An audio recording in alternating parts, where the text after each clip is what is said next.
Good afternoon. Welcome to Community and Technology, where we connect the global community with news, information, and resources that we hope will help improve your life. I'm Stu Reid, and I'm here with a very special show today on emergency preparedness with some very special guests, including Miss Carol Johnston from East Harlem Co-ed, Anesta and Raheem Vannoy, and Mr. Wali Abun Noor from the Citizens Emergency Radio Network.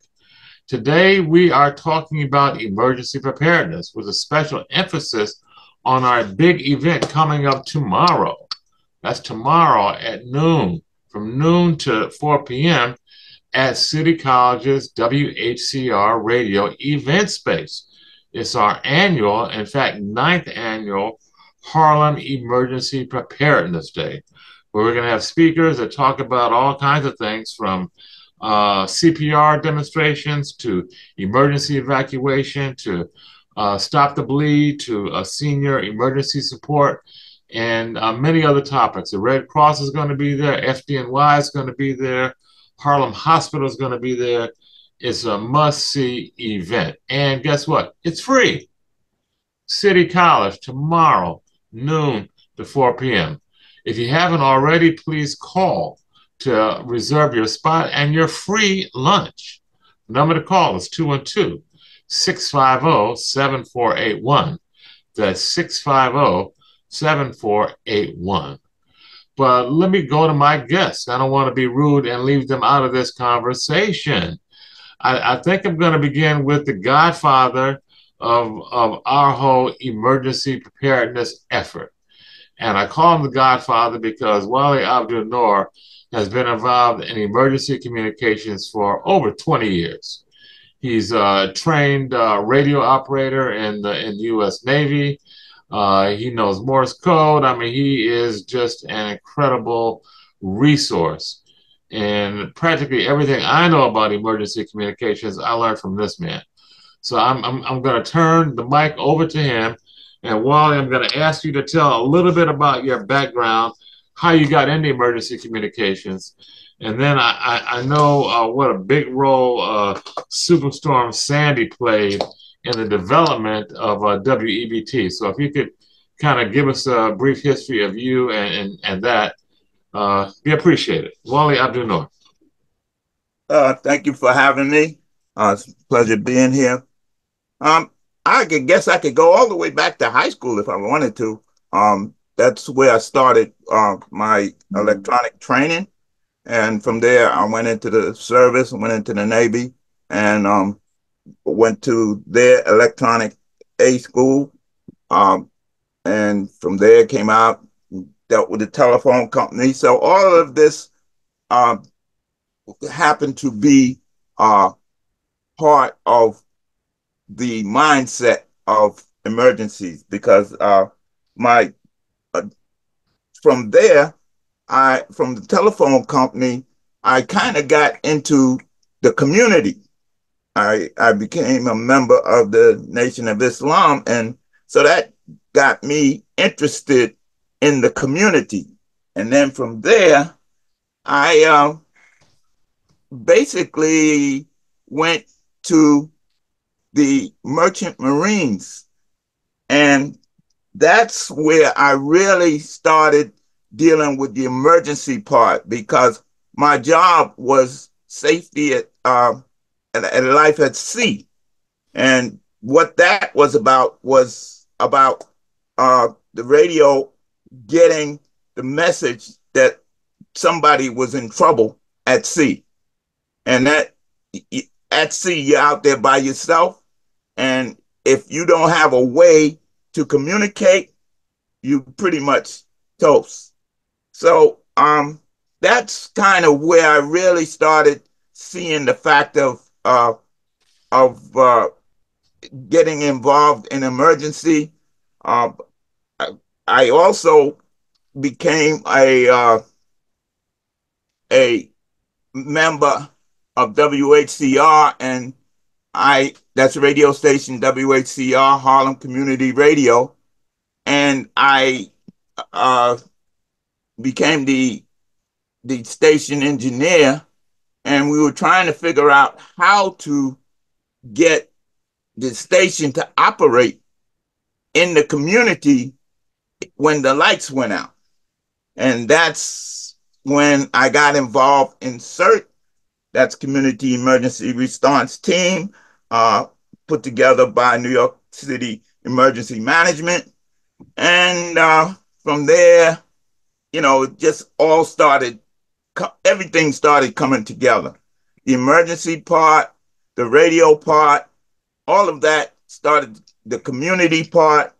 And so to make a long story short, um, that's where I'm at now. I'm involved in at least 3 or 4 community organizations, um, all that deal with community emergency. And basically, that's how I got here. Okay. So Wally, thank you for that. I mean, that's a fascinating history.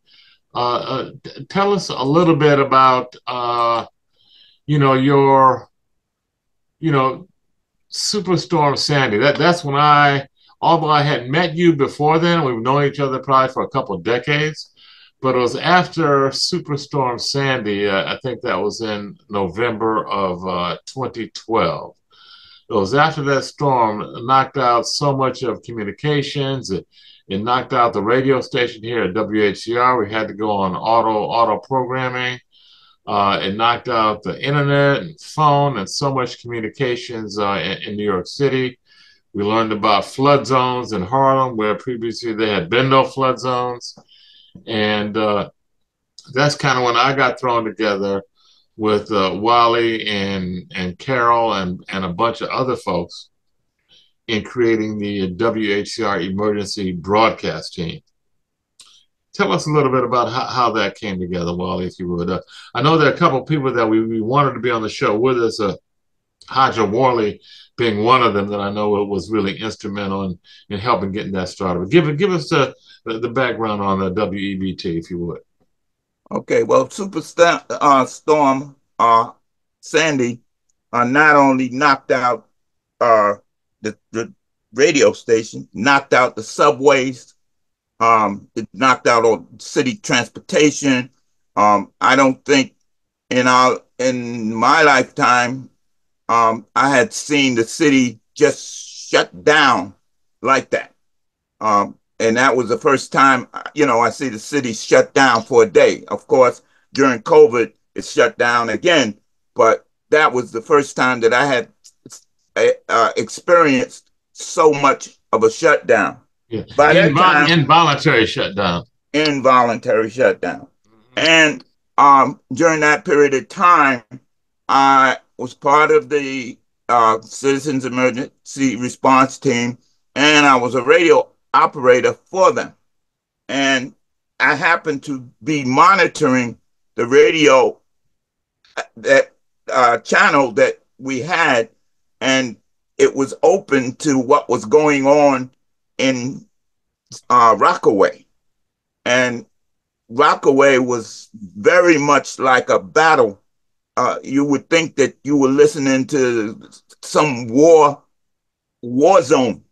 You'd think you was in one of these war zones that we talk about today, or back in Korea or something like that. And it really kind of made me, it got to me very emotional. I, even when I think about it, I kind of sometimes get tears. That's how bad it sounded.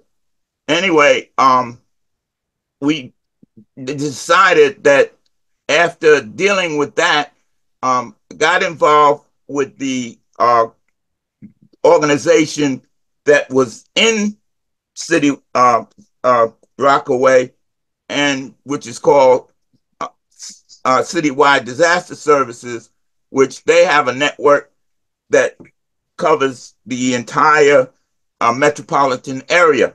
I got involved with them because of Sandy, and then that made me realize that what was happening and Sandy could happen in our community in Harlem and up in the Bronx. And so uh, we managed to get that same organization, Citywide Disaster Services, to come up and train us up in our area and help us set up our own network. So that's how we started a network in this area. And since then, the network started to grow and it's still continuing to grow. Mm. Okay. Thank you for that. Well, Carol, can you tell us a little bit about how you got involved in emergency preparedness and the background and genesis of East Harlem Co-ed? Well, I was raised by activist families. You know, my mom and my dad was always dragging me to meetings as a little girl. And as I got older, always some community trust, community this, community that. As I got older, I began to make the meetings for myself. I began to ask my mom, isn't such and such meeting tonight? I think I'm going to go with you. You know, I started going to Black Panther meetings and Black Liberation Army meetings, and while they were being labeled as gangs and gangsters and marauders, it was teaching me about the real lack in our communities, that they were merely trying to do all the things that the city, the state, and the government wasn't doing. Teaching our Black and brown children their own culture, feeding them, making sure they had 3 meals a day, clothing them, making sure that they assisted them with housing, and it really broadened my view on how this is, East Harlem is marginalized. This has started back since right after the Civil War, red line where Black and brown people end up in areas such as East Harlem, South Bronx, Central Harlem, low income people, and the way it's systemically set up for failure, for sickness. We're a low-lying area, high water tides, but low borders, which are damaged and have been promised to be fixed for decades now. So when we look at an area like ours, and I was, I'm a professional singer, and I was traveling abroad and around the US for about 20 years. And then one day I came home from Italy in a wheelchair. Hmm. And I knew that was going to be the end of my touring life and pretty much what I thought the end of my career, but that didn't happen, but I wouldn't be traveling anymore. And so for me, it was really a selfish effort because I said, okay, now I'm here, I'm alone. I'm moving into my senior years and I'm in a wheelchair. What am I going to do? And I saw a flyer in my hallway. I don't know why I didn't see it before, but this particular night I was so tired. I got on my elevator and I was literally seeing double. Mm. And something told me, back out. That meeting is taking place right there in your community room around the corner. So I went around and it was a CERT presentation. And shortly after that, I joined CERT. I didn't know if they would take me because I was in a wheelchair. Mm. So, but they did. And I believe I became the first CERT member that was, had that type of a mobility problem. Mm-hmm. So I came in, I trained hard. I eventually became the first deputy. And during the East Harlem gas explosion, I was forced into the chief position because my chief became ill, but I learned so much about this community and how, because of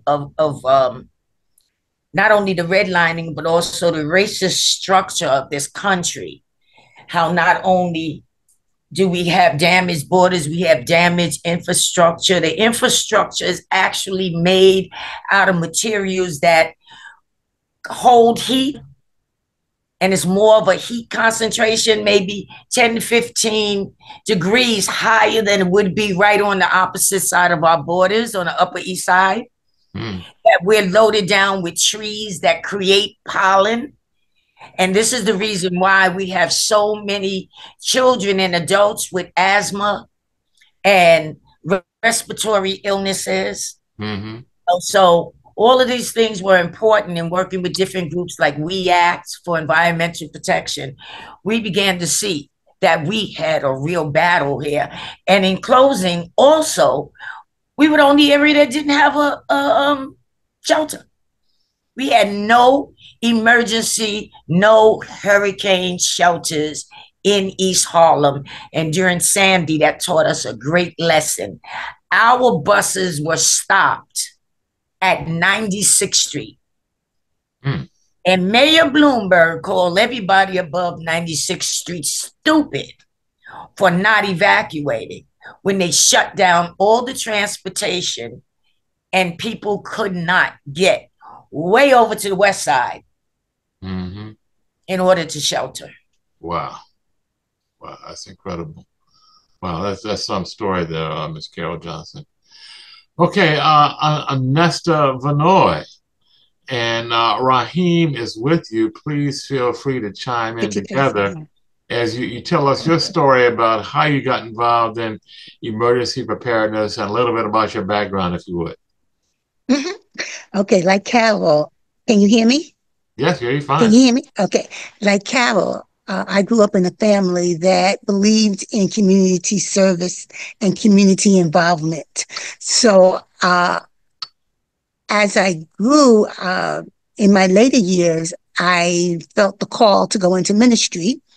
And I went into ministry, and I thought I was going to do things like start a church, start a center, start maybe a school, because I'm a retired New York City public school teacher.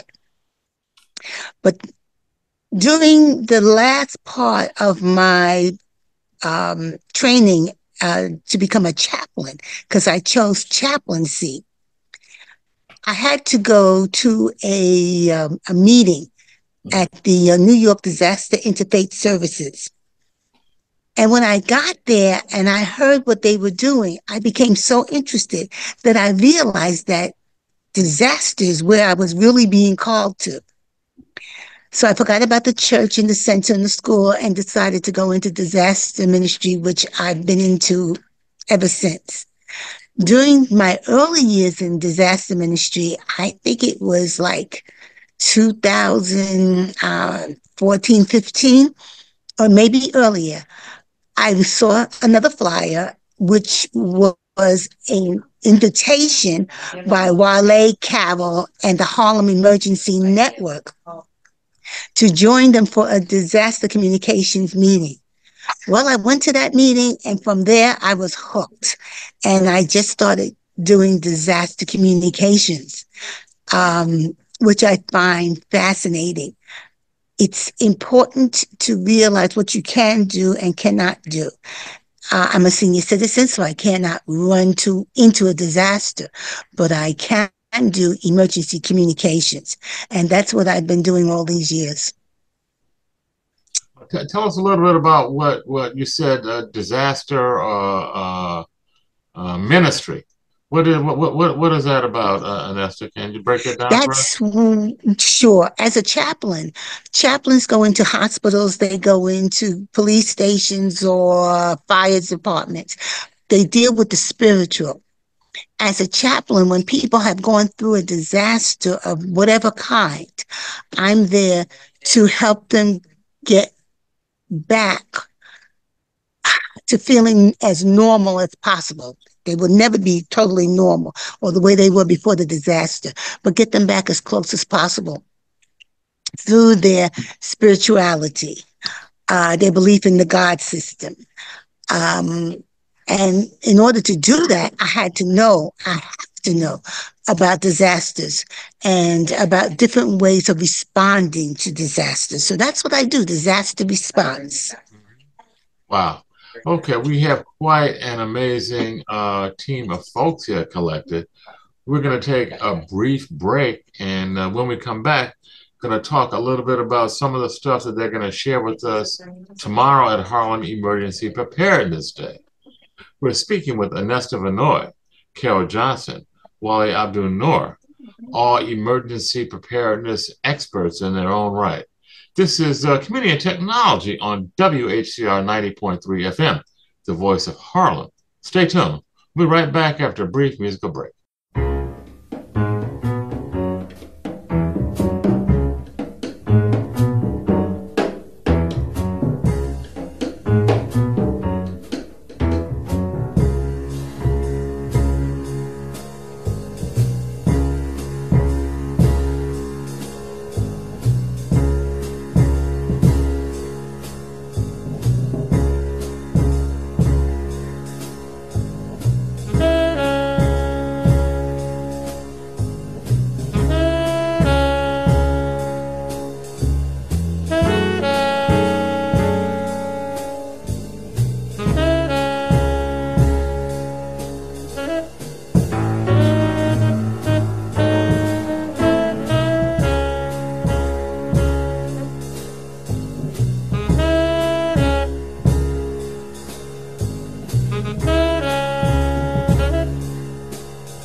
Okay, we're back. Community and Technology on WHCR 90.3 FM. We're doing a special show on Emergency Preparedness Day, which is tomorrow here at City College from noon to 4 p.m. at the radio station, WHCR 90.3 FM event space at Convent Avenue and 138th Street. And I just want to give the contact information before I go to my guests. We'd like you to register and at 212-650-7481. That's 650-7481. call and reserve not only your attendance, but free lunch. And last year we had a Harlem Soul Food restaurant, a catering event, and it was spectacular. I'm expecting nothing less this year, so please come on out and not just learn about emergency preparedness, but enjoy a free meal on the WHCR radio and our emergency broadcast team. We're here this afternoon speaking with Anesta Vannoy, Raheem Vannoy, Carol Johnson, and Wali Abun, all experts in emergency communications. Folks, I want to talk a little bit about what we're going to talk about tomorrow at our event. And Anesta, I'd like to go to you a little bit. You have a very special background in addition to all of your ministry skills and your emergency preparedness knowledge. You're also an experienced radio operator. Tell us a little bit about your radio operations and in particular the ham radio that you have, I think, recently come to become a bit of an expert at. Yes, I am a amateur radio operator. But before I go on to that, this is the radio I just received 2 days ago. It is one that can be used by anybody. You don't have to have a license. I used this week, and I was able to speak to Wali in Harlem, and I live in Fishkill, New York. Now, for those of us that are not watching the video and that's just listening on the radio, that can't see what you're holding up, but it's a consumer grade walkie-talkie, over the counter, as you said, doesn't require any FCC licensing, modestly priced. And you say it works from Fishkill, New York to Harlem, New York? Is that right? Absolutely. Yes, it did. And we were clear and we could understand each other. Yes. Wow. Right, Wale? That's correct. Yeah. Yeah. Now, I do hold a FCC license, and I do own 2 handheld radios. This is one of them.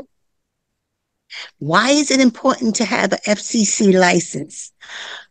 Well, it's important to be on the radio, to be a part of a network, an emergency network, because when things happen as Wale, Stu, and Carol have described, communication is very, very important. Amateur radio is recognized as a national asset because we provide trained operators, technical specialists, and disaster response communication in the time when no other communication is working. When the computers are down, when the phones are down, we can get through. We can do it on radio. We can do it on Morse code, which is still being used. We could do it through a combination of a radio and the computer if the computer is up. Now, amateur radio uses data and as well as voice communication. So that's a quick question. The ham radio does not require the internet, correct? It's radio waves over the air. Does it require repeaters, or is it just radio to radio? How does that work? It does require repeaters in order to go a long distance, but it can be radio to radio or site to site, as it is said, if you're only speaking to somebody in a short distance. But nowadays, we do use computers because the technology has grown so that we can use computers with the ham radio to digitalize what we're sending. We can send pictures. It takes a little longer than just doing it over a computer, but it can be done. Can I interrupt a little bit here? That question in reference to having to use repeaters, as if you really are skilled, you can talk to the other side of the world without repeaters, without internet, by knowing what frequencies and what time of day it is. So those, you have to be very far advanced in this to to be able to do that, but I just wanted to inject that it can be done. And that's one of the reasons, well, I'll wait till she says it, but that's one of the reasons why they say when everything else is down, that amateur radio is good. Okay, continue. I just wanted to check that part. Thank you so much for that, Wally. I appreciate it. So that's why. No, you can't. So amateur radio operators can be licensed. There's a technician license. The license is not hard to get. It's not hard to take the classes and get the license. Then there's a thing called the Amateur Radio Emergency Services, which is ARES, that deals with emergency networks. Deals with emergencies. And you can be trained as a ARES operator. Amateur radio, as I have said before, you can do it from your home, you can do it from a car, you can do it on foot. You do not have to go to an emergency in order to be very much involved in it. You do not have to have computer knowledge. You can have challenges and still be part of the amateur radio area. Now, amateur means that we don't get paid. We don't get paid. We cannot do business over the phone, over the radios, but we we communicate with other people and other places, like Wally was saying, in other countries. People do it just to talk to other people. People do it for contesting to see how far they can get. People do amateur radio for different activities. It's a lot of fun. But mostly I do it for the emergency communications. Anesta, how long did it take you to acquire your license? So you have to take courses and stuff, right? What was that process like? I am going to be sending out a flyer. Westchester Emergency Communication Association will start giving classes tonight. They are free. They're on Zoom. You do not have to take the test there. Within a few weeks, you will have your own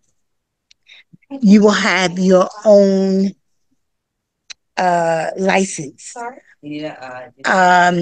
It only took me, I think it was less than 6 weeks to go through the classes and to get the license. It's only a 35 question test. And it's very quick. Now, I have 2 licenses. I have the technician license, which is the first one, and I have the general license, which is the second license. What's the difference? Technician license can only talk on certain bands. General license can talk on some more bands. Then there's the amateur extra license, which is the highest one, number 3. And you can talk on all the ham radio bands at that point. Wow, okay.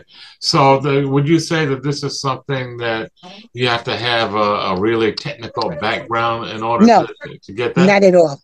Not at all. And you don't have to be young to do it. You don't have to be technologically astute to do it. There's people who will train you and show you and continue to work with you. I have what is called an Elmer, somebody who works with me at all times. I do training through community events such as St. Patrick's Day or the Pumpkin Patrol, which is a patrol during Halloween Eve and a Halloween night. That's how we do emergency operations training. And so you are continuously trained with ham radio and with the disaster response. You are continuously trained. We train at least every week at Hen and Ninen. We train every day on some of my nets. And we train several times a year out in the field in some of my disaster response. Okay. Now, Wally, you mentioned Morse code. Is that still being used? Is that like a backup, or how to tell us about that, if you could? Morse code is is probably the simplest electronic means of communications. Um, I'd like to, go back into it a little bit. Um, it's the same thing as the talking drum. Really? That's your first Morse code. Wow. Only thing, there was no electricity involved. Uh-huh. But moving forward, Morse code, I think, got started in the middle of the 18th century. Once they got electricity going and whatnot, that's Samuel Morse, and that's why they call it the Morse code.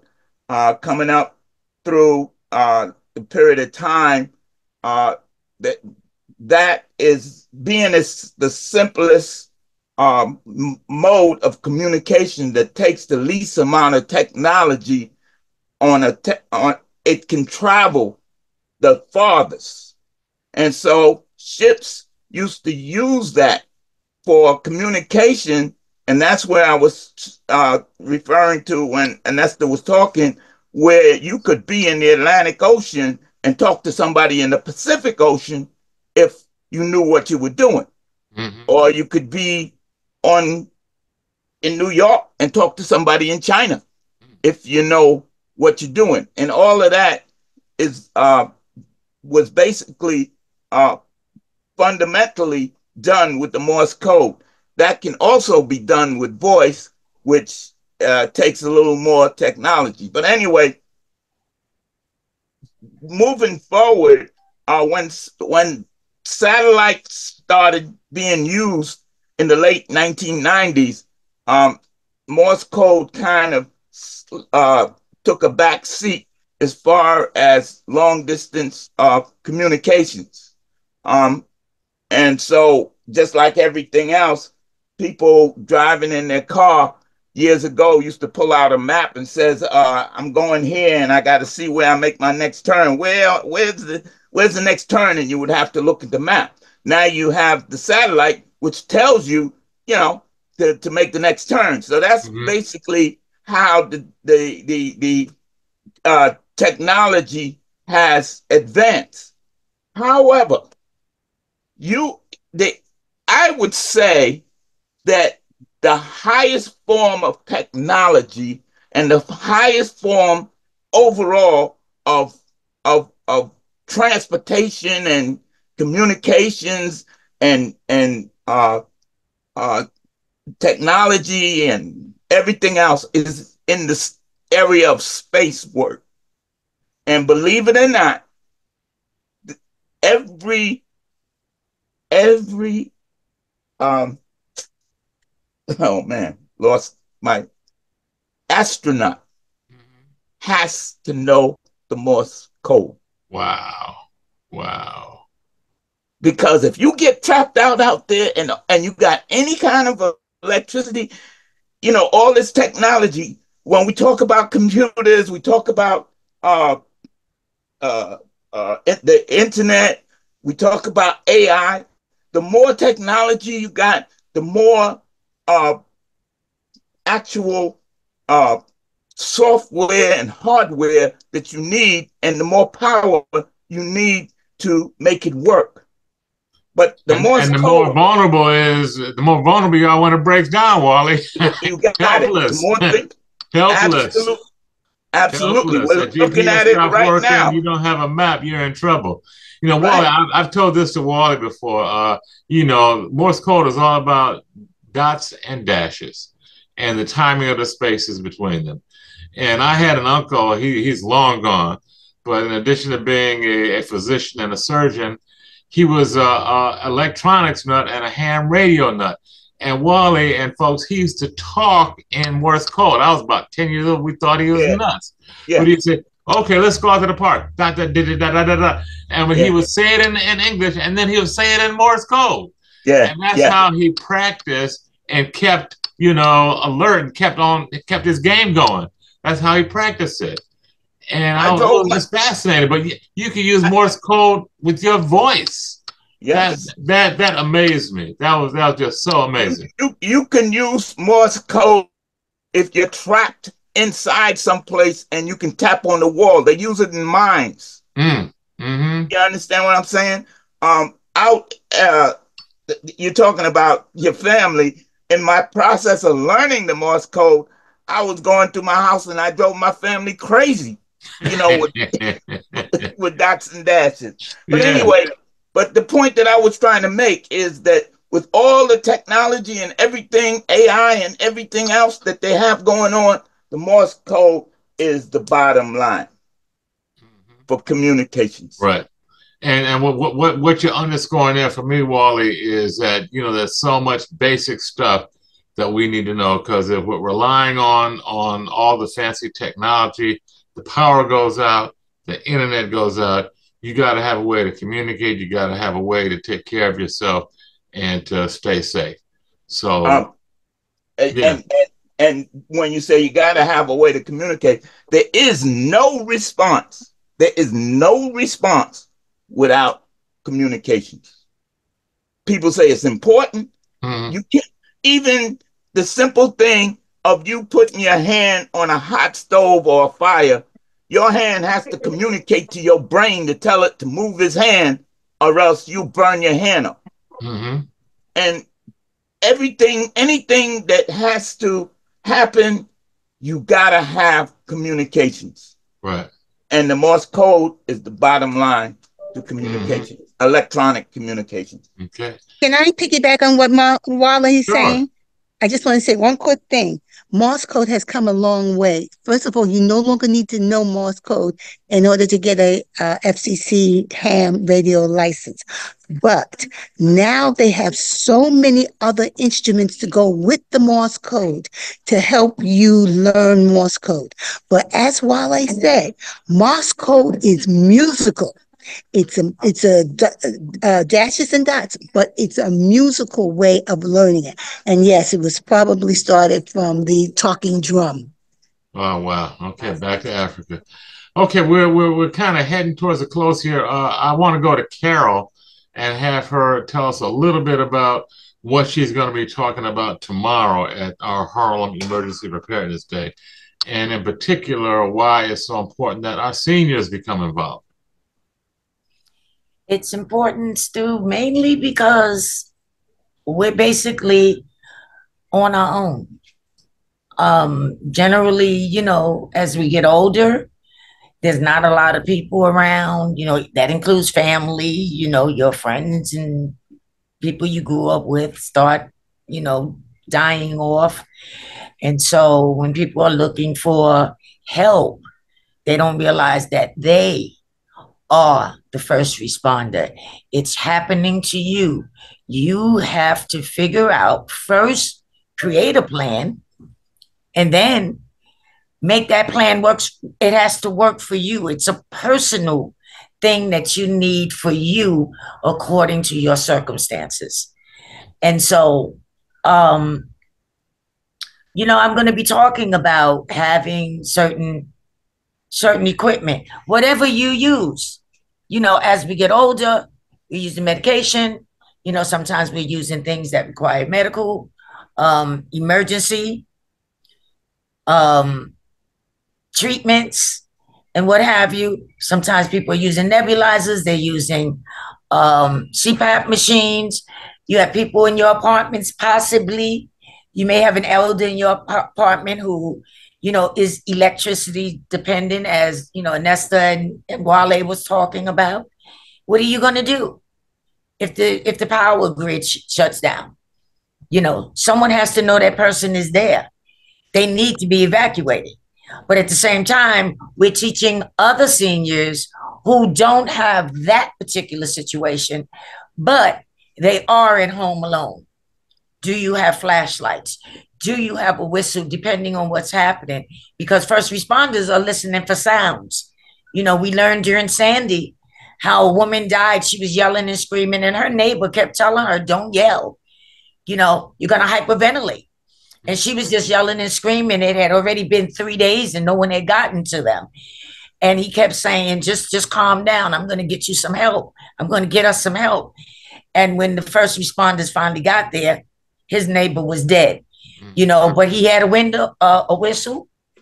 If you can't find that whistle, which is the reason why we tell you to store everything together in a shelter-in-place situation, you can go get a big bin, stick it under your kitchen table, use it as furniture, put a pillow on it and sit on it, just paint it, make it, be creative, and put your extra food, extra water, extra, flashlight, the whistle, all of this stuff in this bin so you know exactly where it is.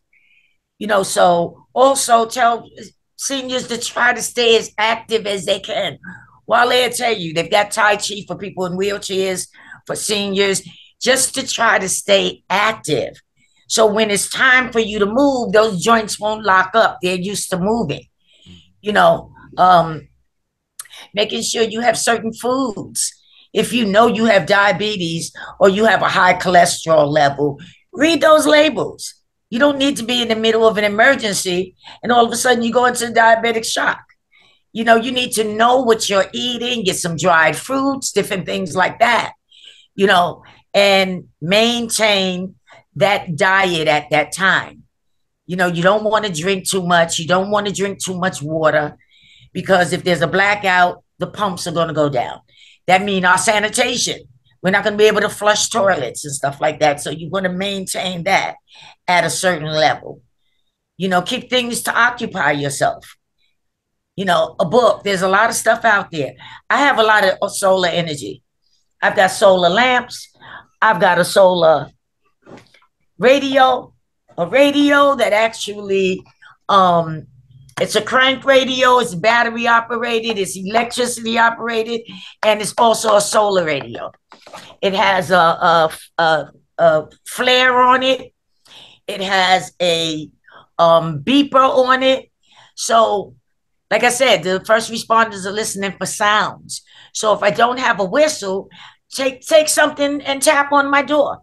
Get a stick and tap on the door. 1, 2, 3, pause. 1, 2, 3. Those sounds are going to echo.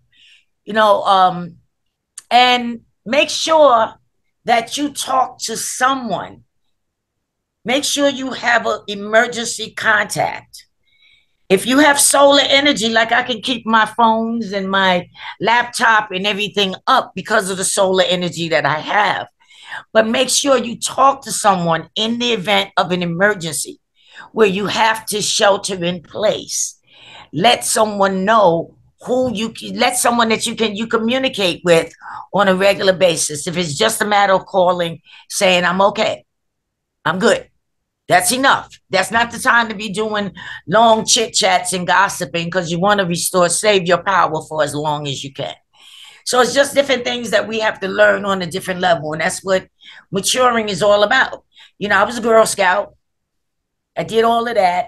We learned the Morse code. I was a ham operator when I was 9 years old. I thought it was a joke. But for 30 years, I was doing ham operation, my brother and I.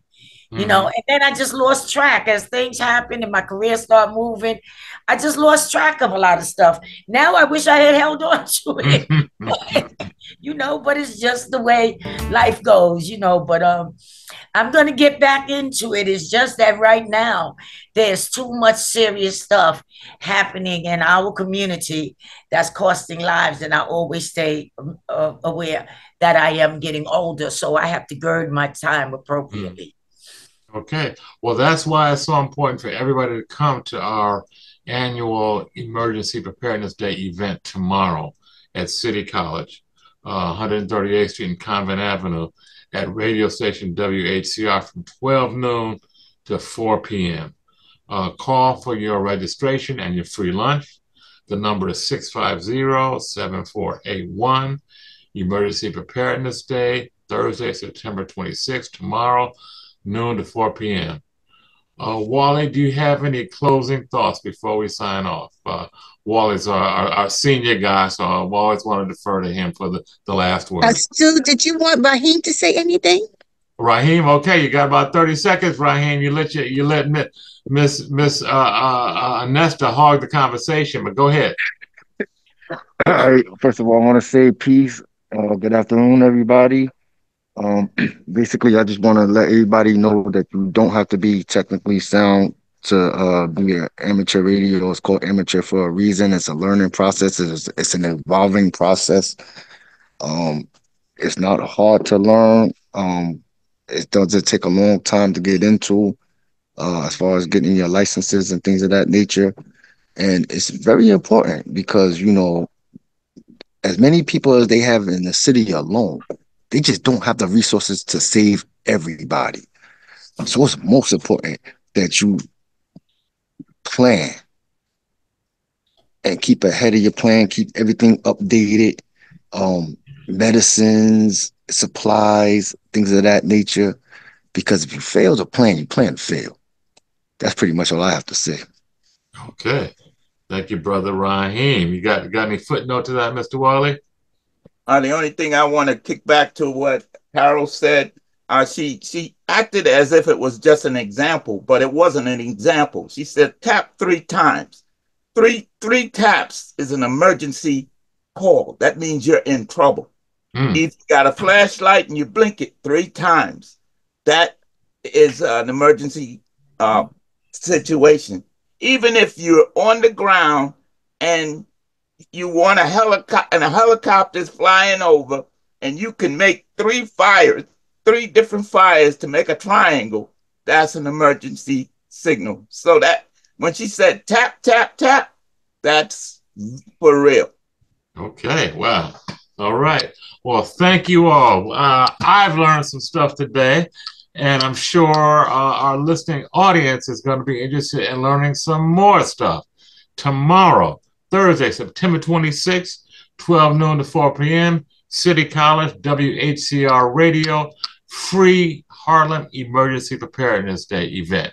Call and reserve your reservation and your free lunch. 650-7481. Thanks for tuning in. Hope to see you tomorrow. This has been Community and Technology, hosted by Stu Reid with very special guests, Anesta and Raheem Vannoy, Carol Johnson, and Wali Abun. Thanks for tuning in. Every Wednesday, 5 p.m. You just might learn something. Thanks. Good night.